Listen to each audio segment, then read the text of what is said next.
Sir మీ గురించి ఒక research చేస్తున్నప్పుడు మాకొక డౌట్ క్రియేట్ అయింది సార్. మీరొక AI specialist and data analyst, motivational speaker ఇట్లా మల్టీ టాలెంట్ పర్సనాలిటీస్ మీలో ఉన్నాయి.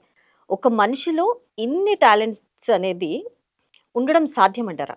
మేడం టాలెంట్స్ ఉండడం సాధ్యమా అంటే, నేనది ఒక క్యామెల్ లాంగ్వేజ్‌లోనో, డెజర్ట్ లాంగ్వేజ్‌లో చెప్పాలంటే, తీసుకెళ్ళి ఒక డెజర్ట్‌లో వదిలేస్తే సర్వైవల్ ఆఫ్ ద ఫిట్టెస్ట్ అనేది నా కాన్సెప్ట్. ఇవాళ and this is all even post corona I have been continuing. ఇవాళ ఒక ఉద్యోగం పోయిందంటే what is my plan B?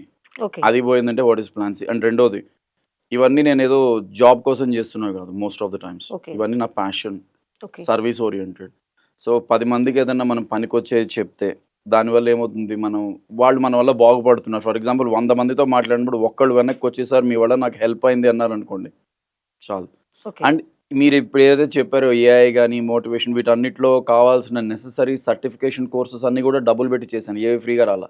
Okay. అన్నిటికి వేలు, లక్షలు పెట్టాం. దాదాపుగా ఇప్పటికి నేను ఒక 14 సర్టిఫికేషన్ కోర్సెస్ చేశాను. ఏఐలో చేశాను, సైబర్ సెక్యూరిటీలో చేశాను, సాఫ్ట్ స్కిల్స్ కెరియర్ మొదటి నుంచి కూడా. ఓకే. టెక్నికల్‌గా జావాలో అంటే ఇవన్నీ ఎందుకు చేస్తున్నాననంటే, మోస్ట్ ఇంపార్టెంట్ ఫ్యాక్టర్ ఇస్ నేను నేర్చుకున్నది నా హార్డ్ డిస్క్‌లో ఉండిపోకుండా, నాతోనే ఉండిపోకుండా, నా నెక్స్ట్ జనరేషన్‌లో ఎవరికన్నా ఉపయోగపడుతుందా? ప్రతిదానికి నేను కమర్షియల్ ట్యాగ్ పెట్టలేను. ప్రతిదానికి నేను వాట్ యూ కాల్ దట్ నేను నన్ను పిలవాలంటే నాకు గంటకింత బడ్జెట్ అవుతుందని నేను చెప్పను. ఓకే. సో, గవర్నమెంట్ స్కూల్స్‌కెళ్తుంటాను నేను. కార్పొరేట్ స్కూల్స్‌కొస్తాను. కాలేజెస్‌కెళ్తాను. I do panel discussions. ఇవన్నీ చేయడానికి రీజన్ ఏంటంటే, just because I know what I can do for people. Okay. Because నాకు మొదటి నుంచి లైఫ్‌లో పోలీస్ అవ్వాలి, సివిల్ సర్వీసెస్‌కెళ్ళాలని ఒక మోటో ఉండింది. అది ఓకే. కుదరలేదు. సో, దాని ద్వారా అక్కర్లే ఇలా కూడా చేయొచ్చని ఒక నెక్స్ట్ ఇంటెన్షన్ ఒక ఐపీఎస్ ఆఫీసర్ నాకు గైడెన్స్ ఇవ్వడం వల్ల వచ్చింది. So, I'm continuing it. మీరింత స్పెషల్ పర్సనాలిటీస్ మీ ఇన్ని యాక్టివిటీస్‌లో ఉన్నందుకు సార్, మీరిక్కడ కాదు స్టార్ట్ అయింది అనంటే, మీ బాల్యం నుంచే మీకొక పునాది అనేది ఏర్పడి ఉంటది.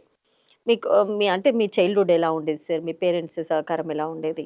సో, చిన్నప్పుడు నా చైల్డ్‌హుడ్ ఫస్ట్ క్లాస్ వరకు ఐ వాస్ ఇన్ కర్నూల్.